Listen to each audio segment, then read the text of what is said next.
आपण डाव मालिकेच्या आजच्या भागामध्ये आपण पाहणार आहोत की आता सरकार सगळ्यांसोबत डायनिंग टेबलवर नाश्ता करण्यासाठी म्हणून आलेले असतात आणि त्याच वेळेला सगळेजण उठून उभे असतात, तर दुसरीकडे मात्र हे बसूनच असतात. त्यामुळे सरकार त्यांच्याकडे रागानं पाहत असते.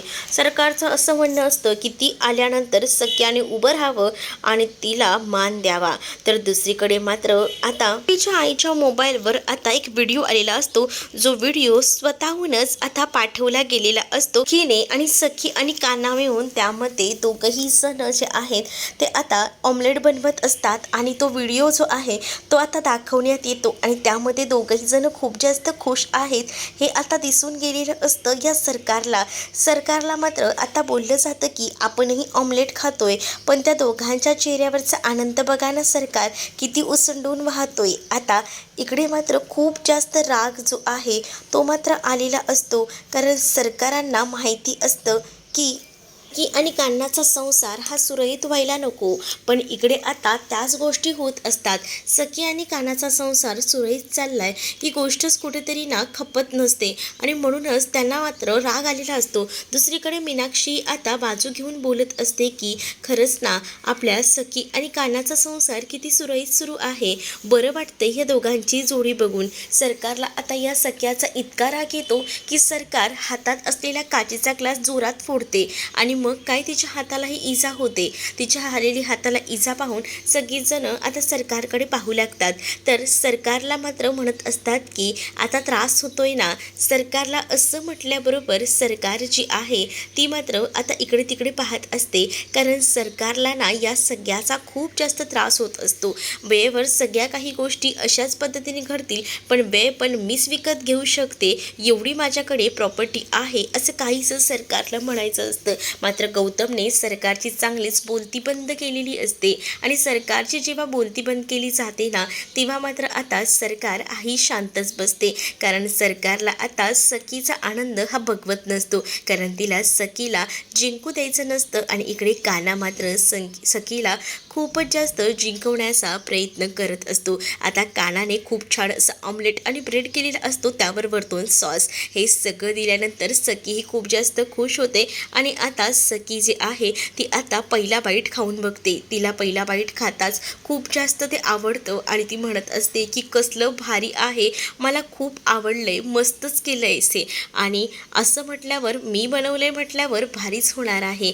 मला माहिती आहे माझ्यापेक्षा भारी कोणी बनवू शकत नाही. त्यावर आता लगेच सखी म्हणत असते की इतकंही काही छान झालेलं नाही आहे, सो झालं आहे, एवढंही काही नाही, आणि तुला माहिती आहे का यापेक्षाही टेस्टी ना मी बनवू शकते. मग का नाही बनवलं तुम्हीच बनवायचं होतं की, असं मुद्दामूनच ना आता तिला काना बोलत असतो. त्यावर सखी त्याला म्हणत असते की हो मला माहिती आहे, या सगळ्या गोष्टी ना हळूहळू मी शिकेन आणि मी बनवेनही. आता सखी ना जेव्हा खात असते ना तेव्हा मात्र सखीच्या नाकाला सॉस लागलेला असतो हे कानाला दिसलेलं असतं. काना आता सखीला सांगायला जातो, पण सखी काही इतक्या सिरियसमध्ये घेत नाही. सखी म्हणत असते की काय तू तर मला सांगूच नको, या सगळ्या गोष्टी ना मला बरोबर माहिती आहेत, आणि असं बोलूनच ना तो मात्र मध्येच तिला थांबवतो.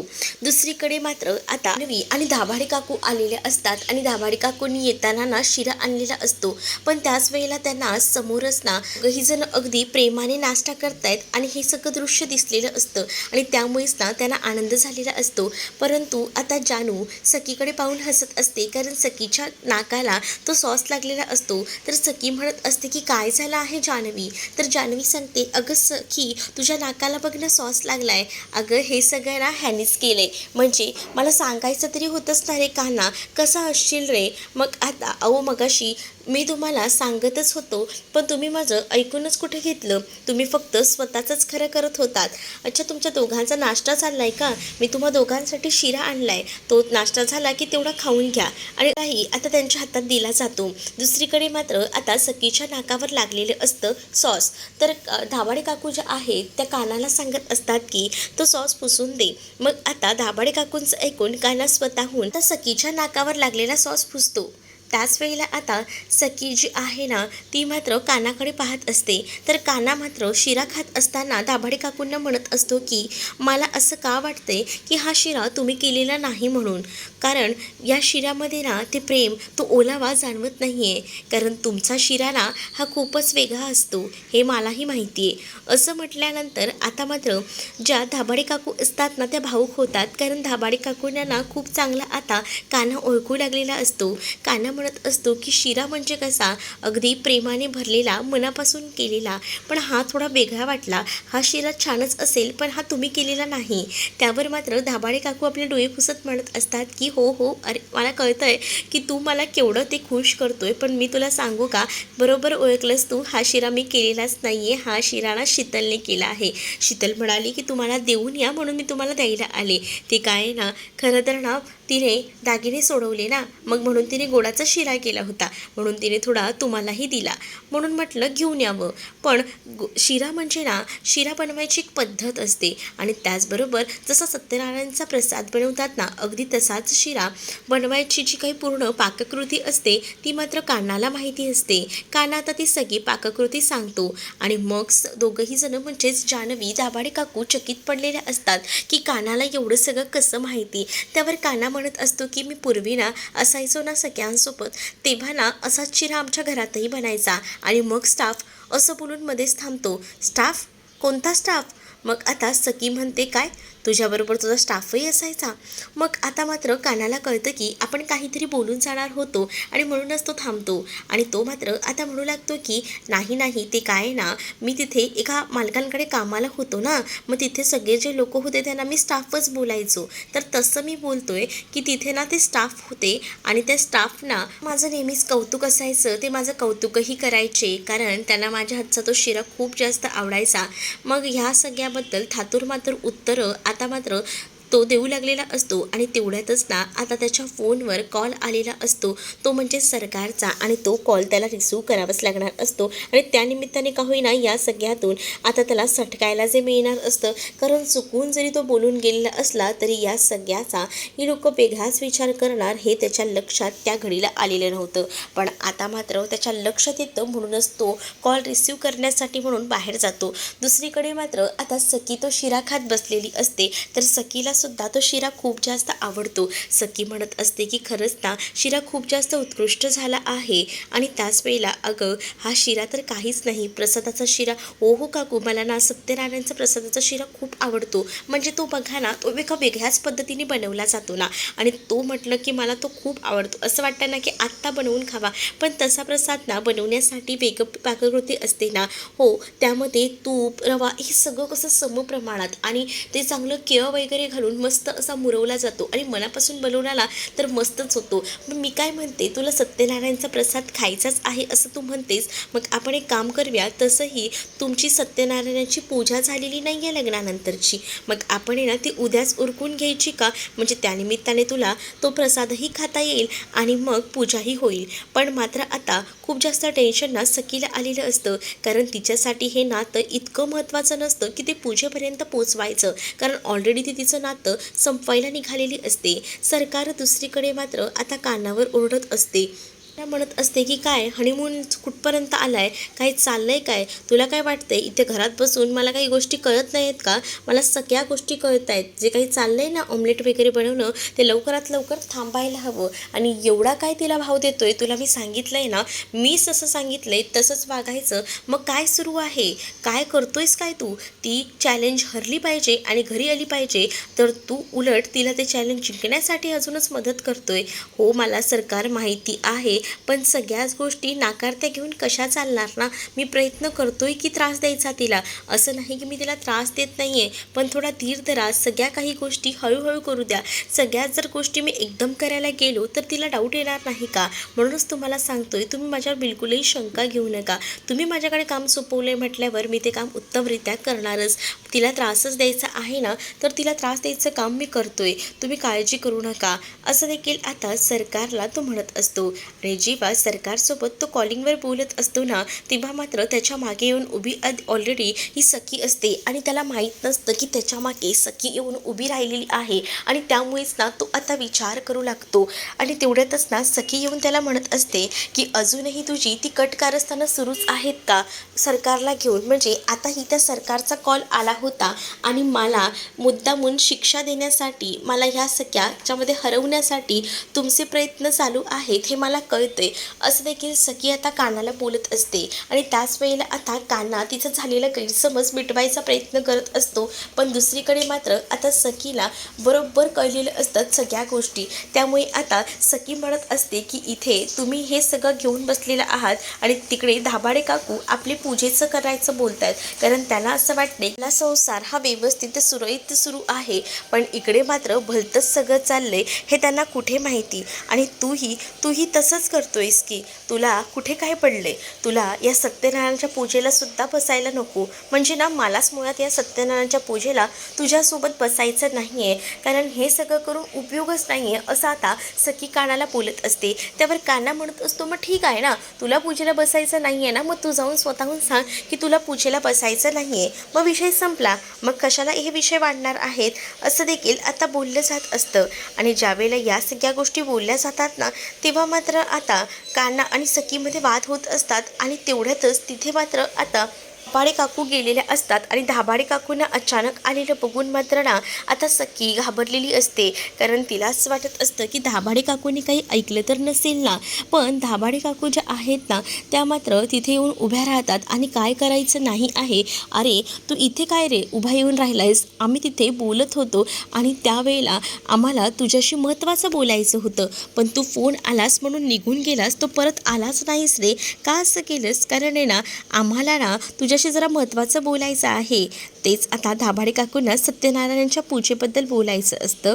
दाभाडे काकू आता सांगू लागतात की सत्यनारायणाची पूजा उद्या करायचं मी ठरवलं आहे आणि त्याच वेळेला सत्यनारायणची पूजा खरं तर ना या पूजेला आम्ही दोघंही जण बसू, असं म्हटल्याबरोबर सखी आता कानाकडे पाहू लागते, कारण काना ना सखीच्या समोर भलतंच बोलत होता आणि आता हे वेगळंच बोलत होता. आणि त्यामुळे ना हे ऐकूनच सखीला टेन्शन येतं. पण आता सखीला कानासोबत सत्यनारायणच्या पूजेला बसावं लागणार असतं, म्हणूनच आता सखी एका वेगळ्याच नजरेनं त्याच्याकडे पाहत असते. तर दुसरीकडे मात्र आता पाहायला मिळतं ना हा सखीला समजावतो आणि म्हणत असतो की हे बघ, काही झालं ना तरीसुद्धा आपल्याला ही पूजा करायलाच हवी, आपलं नातं कोणत्याही मार्गावर गेलं तरीसुद्धा, कारण ही सत्यनारायणाची पूजा आहे. सखी आता या पूजेसाठी तयार असते, कारण दाभाडे काकूंना या पूजेमध्ये खूपच जास्त आपलेपणा वाटत असतो आणि त्यामुळे दाभाडे काकू म्हणत असतात की आपण ही पूजा करायला हवी आणि म्हणूनच दाभाडे काकूसुद्धा यामध्ये तयार असतात. तर दुसरीकडे मात्र आता पाहायला मिळतं सखी ही खूप जास्त खुश असते, कारण या निमित्ताने तिला सत्यनारायणचा प्रसाद जो खायला मिळणार असतो, त्यामुळे तिच्या चेहऱ्यावर सुद्धा तो आनंद दिसत असतो. इकडे सरकारने आता अर्जंटमध्ये भेटायला बोलवलेलं असतं कान्हाला. कान्हा आता सरकारकडे जातो आणि तेव्हा कानाला विचारत असते की काय मग तुला हनीमूनचं बुकिंग कुठचं करून देऊ, म्हणजे तुमचं जे काही सुरू आहे त्यावरून तर मला इतकंच कळतंय की तुम्ही जरा जास्तच हवेत आहात, मग त्यासाठी तुम्हाला हनीमूनला पाठवायला हवं ना, काय चाललंय काय, म्हणजे इकडे मला स्वतःला हरवायचा प्रयत्न करतोयस का, मी तर तुला म्हटलं होतं की काही झालं तरीसुद्धा त्या सखीला हरवायचं आहे, पण इथे तूच मला हरवायच्या तयारीत लागलेलं आहेस, असं आता म्हटलं जातं. नाही, तुमचा काहीतरी गैरसमज होतोय ना, त्या सरकारला सांगून समजावत असतो. तर सरकार म्हणत असते की मला नको सांगू, मला बरोबर कळतं, या घरात बसून ना कुठे काय चालतं ना या सगळ्या गोष्टींकडे माझं बरोबर लक्ष असतं, असं देखील आता सरकार जी आहे ती बोलत असते.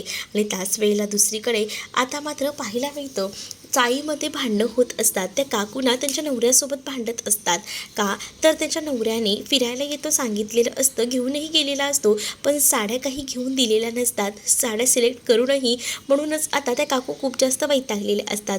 तर आता सखी म्हणत असते की काकू काय झालं आहे, इतक्या का चिडला आहात काकांवर. त्यावर काल घडलेल्या प्रकार काकू सांगू लागतात. आणि हे काय साडी घेणार, साडी घ्यायला गेलो, साडी सिलेक्ट केली, पण ह्यांनी मात्र नकार दिला आणि म्हणून मला साडीही घेता आली नाही. मुळात आहे ना मला असं वाटलं होतं की या सगळ्या गोष्टींमध्ये ना मला इंटरेस्ट आहे म्हणूनच मी गेले होते. पण काही नवरे किती चांगले असतात ना, अक्षरशः बायकांचे पदर काढण्यात मदत करतात, त्यांना निर्णय काढून देतात आणि आमचे हे साधी साडीही घेऊन देत नाहीत असं देखील आता म्हटलं जात असतं. आणि जेव्हा या सगळ्या गोष्टी बोलल्या जातात ना, तेव्हा आता सखीला तो प्रसंग आठवतो ज्यावेळेला कानाने स्वतःहून तिच्या निर्या काढल्या होत्या. आणि तो प्रसंग आठवल्याबरोबर मात्र आता की एका वेगळ्याच धुंदीमध्ये निघून जाते. त्यानंतर सखीला प्रसादाचा शिरा कसा बनवायचा याची रेसिपी हवी असते आणि त्यासाठी ती तयारी करत असते फुलांची. आणि ती म्हणत असते की उद्या सत्यनारायणाची पूजा आहे आणि त्यासाठी मला प्रसादाचा शिरा बनवायचा आहे, त्याचं योग्य प्रमाण मला सांगू शकता का. आता प्रत्येकजण एक वेगवेगळं सांगू लागतं. म्हणजेच आधी तूप घ्यायचं, त्याच प्रमाणामध्ये आता तुला तूप घेतल्यानंतर रवाही घ्यावा लागेल, छान परतून घ्यायचा आणि त्यामध्ये केळं टाकायचं आणि त्यानंतर मात्र छान असं मुरलं ना की त्यामध्ये थोडं दूध टाकायचं आणि त्यानंतर मात्र साखर टाकून मस्त असा हा प्रसादाचा शिरा तयार होतो. हे आता तिला सांगितलं जातं. आणि त्याच वेळेला पण तो प्रसादाचा शिरा हा थोड्या क्वांटिटीमध्ये करणार आहे ना, आपल्याला अख्ख्या चाळीसाठी हा प्रसादाचा शिरा करायचा आहे ना. उद्या मी हा प्रसादाचा शिरा करणार आहे, तू एकटीने नाही करायचा आहे, तुम्हा दोघांना जोडीने मिळून करायचं आहे असं देखील धाबाडी काकू सांगू लागतात. त्या की म्हणत असते की नाही, खरं तर ना मी एकटी करू शकते, पण नाही ग, हा प्रसाद ना जोडीनेच करायचा असतो, त्यामुळे तुम्हा दोघांना जोडीने मिळून हा प्रसाद करावा लागणार आहे. आणि तसंही जर जोडीने कराल ना तर तुमच्या दोघांचंही प्रेम त्यामध्ये येईलच ना, म्हणूनच तो प्रसाद अजून छान लागेल. त्यामुळे दोघंही जोडीने करा. मग काय, आता काही ऑप्शन उरलेलाच नसतो ना इथे असणाऱ्या या सखीला आता मात्र कानासोबत तो प्रसाद बनवायलाच लागणार असतो. तर दुसरीकडे मात्र आता सखीसोबत साईतल्या सगळ्याच बायका बोलत असतात आणि तिला पूजेबद्दल सांगत असतात की अगं हे सगळं ठीक आहे, पण तू साडी कोणती घालणार आहे त्याची तयारी केलीस का, कारण तुला साडीही नेसावी लागेल की. तर दुसरीकडे मात्र सरकारकडे आता गेलेला असतो तो म्हणजे काना. आणि कानाला आता इमर्जन्सीमध्ये एक गिफ्ट दिलं जातं आणि त्याच वेळेला काना म्हणत असतो की आता काय नवीन. पण आता कानाला सांगितलं जातं की हे माहिती नसेल तुला, कारण तुझ्यासाठी हे सगळं नवीन असेल. पण जेव्हा पुरुषोत्तम बॉक्स ओपन करतो ना त्यामध्ये स्पाय कॅमेरा असतो, हा स्पाय कॅमेरा आहे. अरे तुला कसं माहिती याबद्दल असं सरकार त्याला विचारते, कारण ना हा जो कान्हा दाखवला आहे ना तो एका मोठ्या घरातला आहे आणि त्याला ना ह्या सगळ्याबद्दल माहिती आहे.